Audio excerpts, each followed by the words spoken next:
children. This is the third session, English for class 11.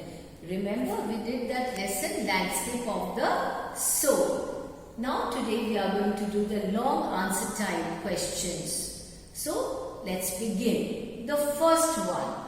How does the Chinese story present the powers and limitations of the emperor and the painter? I repeat once again. How does the Chinese story present the powers and limitation of the emperor and the painter? So let's have a look at the answer for this question.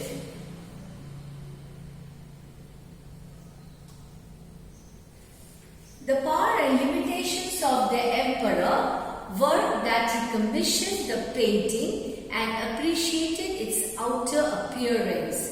Only externally what it looked like, need not to go into the depth of it. That means what a particular thing indicates. Say for example the mountains. What do mountains indicate? Water. What does it indicate? No, externally whatever you are able to see, that's all. I see the mountain, I see the water, that's all. And you appreciate it. Don't go deep into it. That's what happened. He may rule over the conquered territory, but only the artist knows the way within. Now, the ruler of a particular kingdom, he rules the entire territory, he conquers, has lots of wealth and all that. But artist has a deeper knowledge. He knows the way within means. Now, a particular painting, for example, the artist will be able to reveal, show, express, explain what a particular thing in his painting means, or in simpler words, what does it indicate. That means every painting has some very, very deep meaning.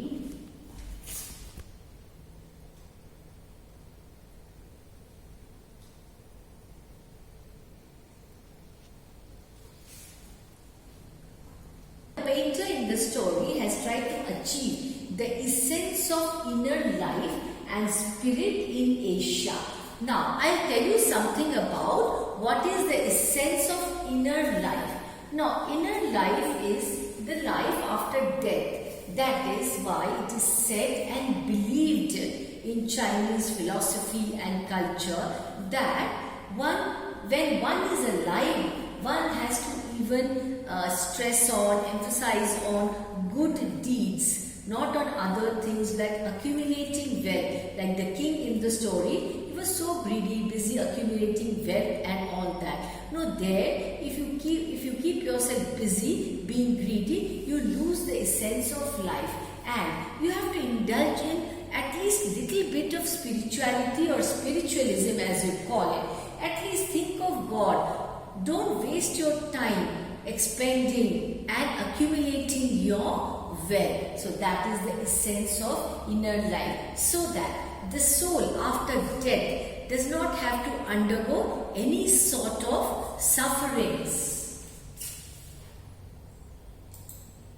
Now let us move on to the next question. Let me show the way, said Wu Daozi. Explain how the author interprets the word way. So let's have a look at the answer. Here is the answer for you.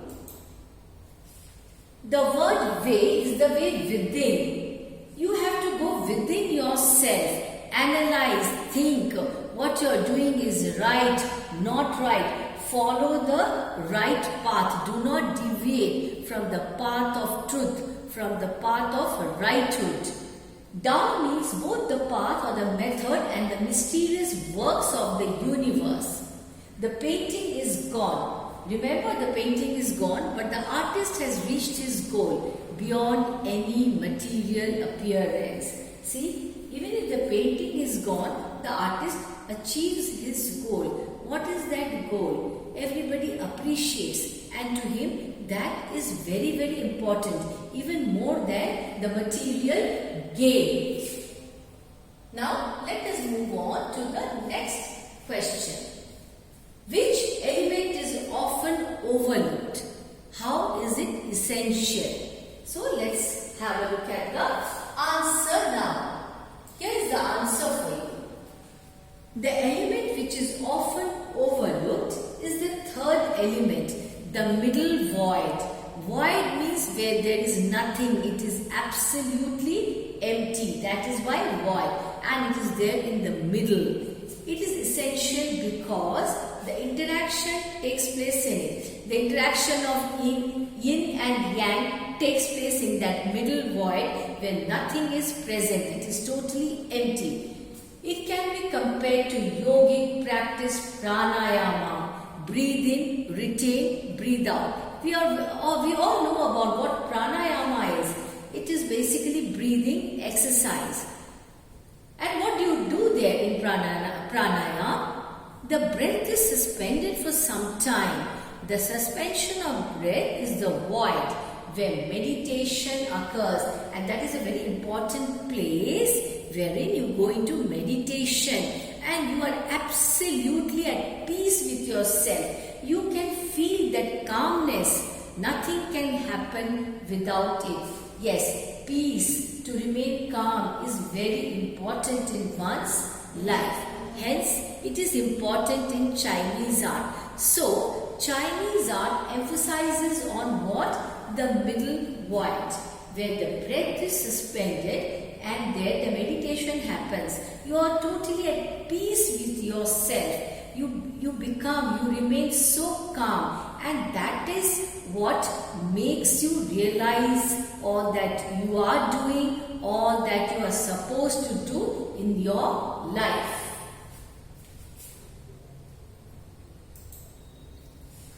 Next question for you. Why does Natalie Troveroy mention quintence trick? So let's have a look at what is quintence trick. Here's the answer for you. Here's the answer.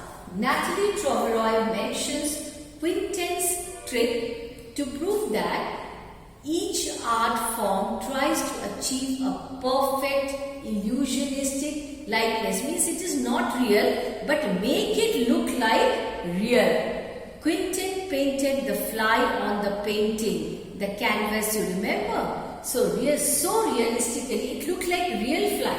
That the master thought it real and tried to swat it away, tried to drive it away because it looked like a real fly.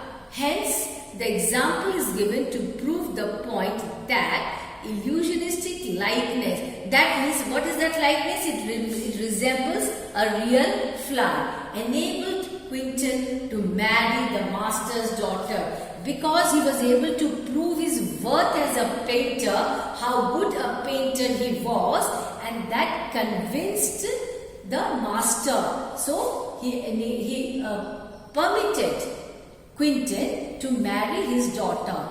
When he saw his art, he was so, the painting which he did was so realistic. He was absolutely spellbound by it. So he permitted Quintin to marry his daughter. The next question for you.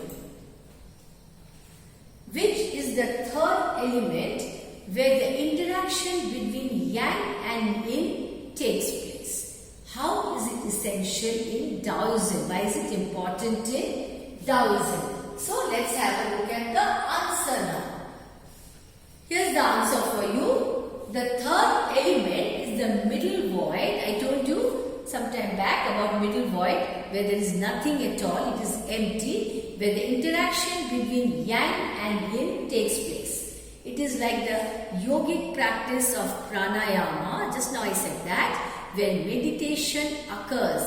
It is essential in Taoism as it is the fundamental notion of Taoism. And this is important. The interaction of yang and yin, and where does it happen? In the middle void where nothing is present, absolutely empty. And this is the basic principle, we can say, the basic concept of Taoism. So children, I hope you are noting down all the questions and answers. Here's the next question for you, all very important questions from the point of view of examination and otherwise also. So please note down all the questions and answers.